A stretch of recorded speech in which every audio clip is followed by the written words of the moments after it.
एक नगर में वर्षा योग चल रहा था। उसी समय एक श्रावक एक बच्चे को हमारे पास लेकर के आया। बच्चा बहुत घबराया हुआ था, रो रहा था और वो कह रहा था मैं मर जाऊंगा लेकिन अपने घर नहीं जाऊंगा। 7वीं क्लास का वो बच्चा था। हमने कहा बेटा इतना घबराया क्यों है, रो क्यों रहा है?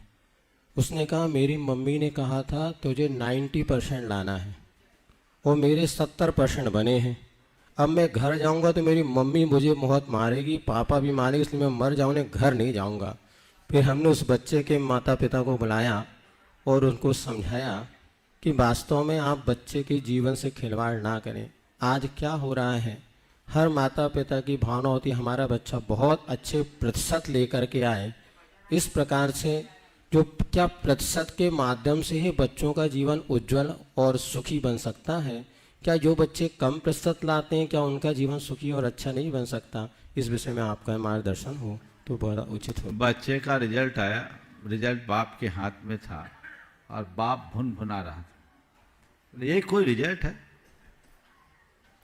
हिंदी में 20 अंक, अंग्रेजी में 7 अंक, गणित में 12 अंक, साल का 12 बजा दिया। कोई रिजल्ट है? पूरी साल चौपट कर दी। बड़बड़ाया जा रहा था। उसकी धर्मपत्नी ने कहा क्या बात है, इतने गर्म क्यों? बोले देखते ही कोई रिजल्ट है। पत्नी ने रिजल्ट देखा, कहा थोड़ा ध्यान से देखो तो पता लगा उसके बाप का रिजल्ट था।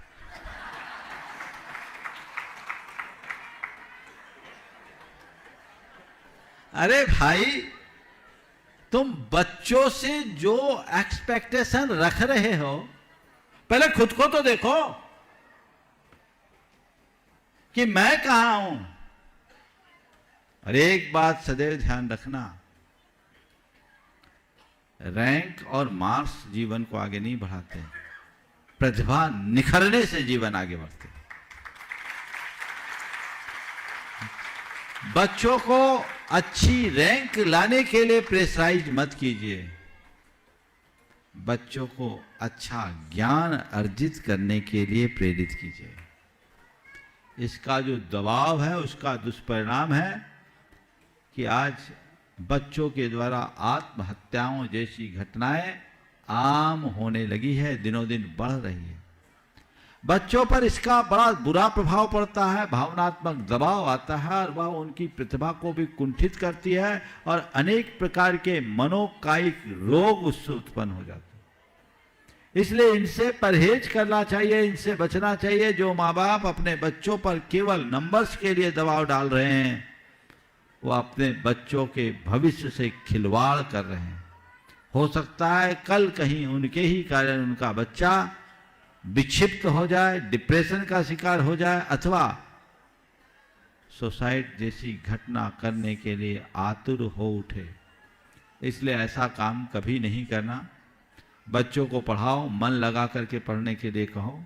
और एक बात बताऊं, जितने लोग आगे बढ़ते हैं वो रैंक होल्डर होते हैं ऐसी बात नहीं है, प्रतिभावान लोग होते हैं। तो अंक के लिए, अंक पाने के लिए पढ़ाई मत कीजिए, हृदय में कुछ अंकित करने के लिए पढ़ाई कीजिए। अंक पाओगे वो एक सर्टिफिकेट भर बनेगा, लेकिन अंकित करोगे वो तुम्हारे जीवन को आगे बढ़ाने का आधार बनेगा। इसलिए कोई भी माँ बाप ऐसा बिल्कुल नहीं करना। बच्चे पर इस तरह का दबाव देना कतई उचित नहीं है। आगे बढ़ने दीजिए। और तरीका भी है बच्चों के लिए। एक बच्चे का रिजल्ट निकला, रिपोर्ट कार्ड के हाथ में था।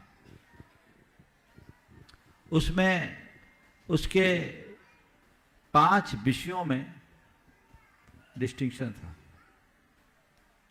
पर उसकी फिजिक्स में और इंग्लिश में मार्क्स कम थे। माँ ने रिपोर्ट देखा, सब में गुड गुड लिख दिया और जो फिजिक्स और इंग्लिश था उसमें कुछ नहीं लिखा। उसकी सहेली बैठी थी, उसने कहा देखो आपको बच्चे को कहना था कि बेटे तुमने सब में अच्छा किया, लेकिन फिजिक्स और इंग्लिश तुम्हारा वीक है, तुम्हें इस पर ध्यान देना चाहिए। तुमने उसमें कुछ लिखा क्यों नहीं, कोई रिमार्क क्यों नहीं दिया? बोले नहीं, मुझे देने की जरूरत नहीं। बोले क्यों? बोले मेरा बेटा समझदार है, उसे पता है माँ ने कोई रिमार्क नहीं किया तो मेरी कमी कहाँ है, मुझे क्या करना है, वो सुधार लेगा। दृष्टिकोण ऐसा होना चाहिए। और बच्चे ने आखिरकार अपना सुधार किया और आगे बढ़ गया। तो ये नंबर नंबर नंबर नंबर, और इसमें भी ज़्यादातर दबाव मम्मियों का होता है। और आजकल की मम्मियाँ, माताएं तो बची नहीं, इसलिए मैं मम्मियाँ शब्द का प्रयोग कर रहा हूँ। और अब तो माम हो गई हैं, तो आजकल की माएँ, सुधार लेता हूँ, दूसरों से तुलना करती, उसके बच्चे के इतने परसेंट तो मेरे बच्चे के भी ऐसे। बच्चे का मार्क्स कम आता है तो इनको लगता है जैसे इनके हाथ से बहुत कुछ खो गया। यह अच्छी बात नहीं है। इस पर हमें बहुत गंभीरता से ध्यान देना चाहिए। महाराज जी ने आज बहुत ही गंभीर विषय को उपस्थित किया।